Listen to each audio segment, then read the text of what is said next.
Howdy y'all, Fuzzy Biker here, and it's Throwback Thursday. And check this hot rod out today. This is my personal 1976 Harley Davidson Sportster XLH. This is an AMF product. I think AMF was 68 to I don't know what year. And this is one of theirs. This has all original paint. The pipes are aftermarket and the carburetor is aftermarket. I have a Mikuni carburetor. I've got the original carburetor and the original oval air cleaner, all that. I've got all that. So it's the only thing the bike really doesn't have that was original is the pipes. I still got all the other stuff. Original seat, original blah, blah, blah. Anyway, beautiful machine. Had this, I think it's like a 998cc engine. Produced about 58 horsepower, about 50 foot-pounds of torque.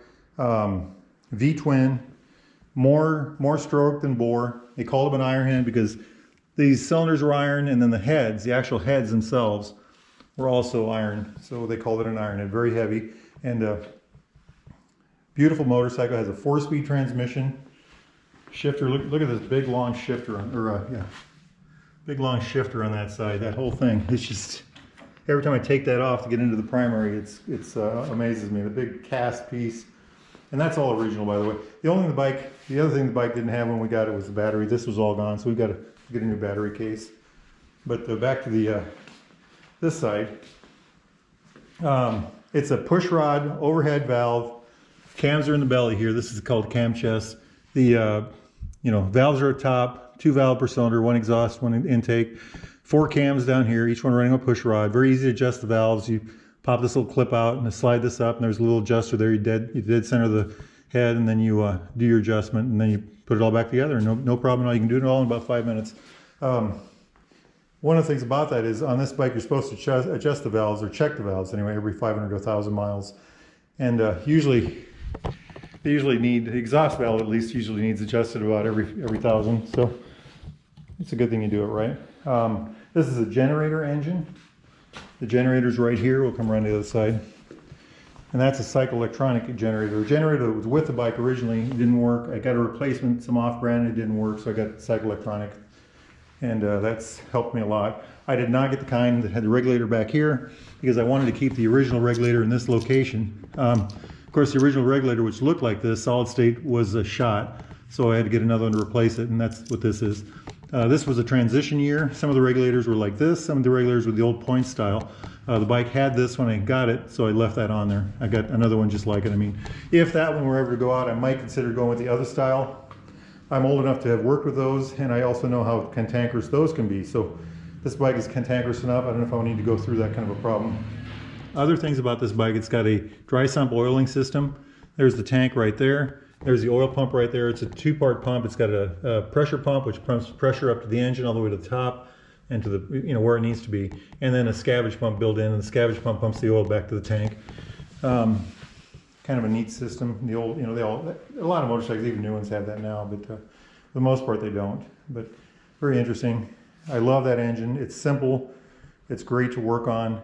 We rebuilt the whole top end. Everything from here up is new. We've been redone. New cylinders, new pistons, all that neat stuff. The ignition system, when I got it, this bike belonged to a friend of mine. He bought it new. He had put a hot rod ignition in it, so we took all that out. The ignition system from the cams all the way, from the engine all the way up to the spark plug, all that's new. New mechanical advance, new points. I put it back to points. I'm old enough to appreciate points. New coil, everything's new. So I love it, just love it. I already said the pipes were an aftermarket. Barry put those on. I'm not going to change those. To get original pipes is quite a bit of money, and I like the way this sounds. Very nice engine. That is a oil cooler right there, and kind of a chrome thingy, neat. Other things about it, it's got a beautiful disc brake in the front,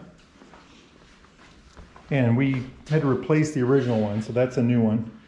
And we had to put new pads on the, we rebuilt the whole caliper, the whole master cylinder, everything's been rebuilt. But to put the pads on these, you had to rivet the pads to the shoes. And again, I'm old enough that was how it used to be done when I was young, so that was what we did. The engine, Harleys are known for leaking. If you look underneath this one, I've moved it around, but there isn't any oil underneath it. And what we found was, on this particular bike, the majority of the leaking, it leaks from other places, was from the primary cover underneath, of course, and from the drain plug. The drain plug for the transmission and primary area was leaking. And so I got some Permatex. We cleaned the whole thing up. First we re-helicoiled the drain plug, put that all new. And then I used Permatex to, there's kind of a, I can't remember what it's called, but you put it on, you put the thing together, you don't torque it, you just put it all together. And then after it sits a while, you squeeze it, you torque it on, and then that makes an extra good tight seal, you know. And I think what happens is when it's loose, it expands and it fills all the gaps, and then when you tighten it, it really seals up. So that worked really well. Two-shock bike on the back, this big heavy swing arm. So we can show it to you, tubular swing arm. By the way, there's an oil mist cooler that comes off the engine or off the transmission that keeps the chain oiled, which is really cool. Drum brake on the back, mechanical drum brake. And something I got to say about this bike is the brakes are excellent. I just love them. They're not excellent in the terms of they stop the thing on a dime, though they do pretty good. They're excellent in the fact that they're very predictable, have excellent feel. They just, you know exactly what they're going to do, and they do exactly what you think they're going to do. So I had the extra mirror. This only had one mirror on it, so I found one at a bike swap meet somewhere one time, and Barry had this mirror on it, Harley Davidson. I found this one to fit it. Other things we did, well, let's talk about the top over here. Okay, original seat, 2-gallon gas tank, just a lousy 2 gallons. When you fill this gas tank up, you better know where your next gas stop's going to be. When you're screwing that lid on, you better know where you're going to be getting gas, because it'll go about 80 miles on a tank. And so I like to get to gas every 70. And reserve is 8 miles. I've only had to reuse reserve once, and I got 8 miles. Okay, gauges. Mechanical tachometer. There was no cable on that. It was blocked off when we got it. That's the mechanical tach cable right there. Runs off the cams. And then it has the speedometer on this side, 150 mile an hour speedometer. I've had it in here somewhere. My GPS says it was pretty darn close up here. Generator light, oil pressure light. That generator light stopped working one day, so I went to take it out and replace it, and I broke the other one, so I replaced both of them. But look at this, isn't that just kind of cool? This is these are rubber mounted bars, you know. We've got a left turn signal, horn, high-low button. Over here it's the stop-start for the engine, start button, or a right turn signal, and then the start button, get the bike going. This is not a kickstart bike, thank God. Clutch, of course, on this side. I've got a great feeling clutch. Clutch works like crap. Transmission works great. I love the 4-speed transmission. The clutches on these bikes are notorious for giving owners trouble. I talked to one guy and he said, I bet I adjusted my clutch 1,000 times, you know. And so if there's one of you old guys out there that knows how to do that, so you can get it done once, let me know. I'm eager to hear your opinion. It works. I have mine adjusted so that it's good enough at the bottom and tight enough at the top. But I just wish I had a little more range, and I don't know how to get that. The only thing I can think is just keep riding the bike and enjoying it. It works good enough. It works very well. The wheels are aluminum. That was a special order for this year motorcycle. They were considered lighter and improve the handling. One thing about them is they don't rust. I got a friend that's got this exact same motorcycle, same year. He's got steel wheels, and they are rusted to pieces. So I think it's a 19-inch on the front, 90-90-19 on the front, and I believe the back is an 18. Let's see if I can spot that. Yeah, right there. 18, a 120-90-18. Okay, very good, very good. I put the saddlebags on myself. I think I already said original seat, original paint, original everything. So just love it. Wheelbase 55 inches. Nice, nimble wheelbase. To call this a nimble bike by modern standards that's really not a good thing. It's a nimble bike in that it has a 55-inch wheelbase and it does turn well, but it's not nimble by modern motorcycle standards, but it does work well. Mass, the bike weighs, I've never weighed it. I'm told it weighs between 450 and 550 pounds. I found that in lots of reading out there.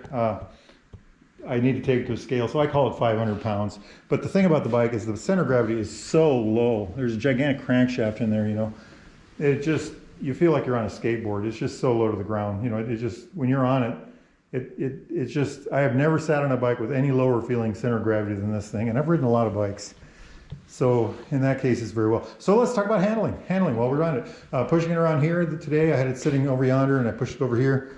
It just pushes like a dream. No problems at all. Even though it's supposed to weigh that much, it pushes very easily on its tires. It's got such a low center of gravity, it doesn't ever feel like it's going to tip over. Although I'm sure it's one of those bikes that doesn't feel like it, and as soon as you get so far, it would probably just fall on the ground, but I've never even come close with it yet. It just does it so well. Driving around town, let's say parking lots. How about parking lots? Out of the driveway into the parking lot, it just handles very well. It's got that short wheelbase. It's got incredible amount of torque. It says 50 foot-pounds of torque, but it must have 50 foot-pounds right at idle or right above idle, because it never wants for power as far as torque goes. It's just there. You let the clutch out and it goes forward. I think you could go from a dead stop in fourth gear and not have any trouble. I have wheelied it. That's another amazing thing. I was going through the gears, first, second, I can get the front wheel to come off the ground. I try not to do that, but it will do it. That's the crazy thing. You know, very nice in that sense, I guess. Driving around town, you know, up, 5 to 35, 45 miles an hour, like driving around my little town, thing is perfect for that. It just does it extremely well. You really, it sounds great, it looks great, you can't stop in here without people talking to you. Little kids run up to the road and, do the motorcycle assembling thing, turn their hands like that and stuff. Women my age wave at you because they understand what it is. It's just a lot of fun. It's just been an absolute ball in that sense. The around town manners of this motorcycle are phenomenal. It drives very well, it handles very well, it just does all that very well. Let's get it out on the highway. I love driving this on the highway in every single way except for one. That gas tank's too small. This bike, Sportsters were actually very good handling machines. They have natural good handling. The geometry is very, very well done for a person like me. The suspension on this bike is crap. The shocks are original. They're wore out. They're just wore out. So you know you're riding an old bike when you're riding this bike.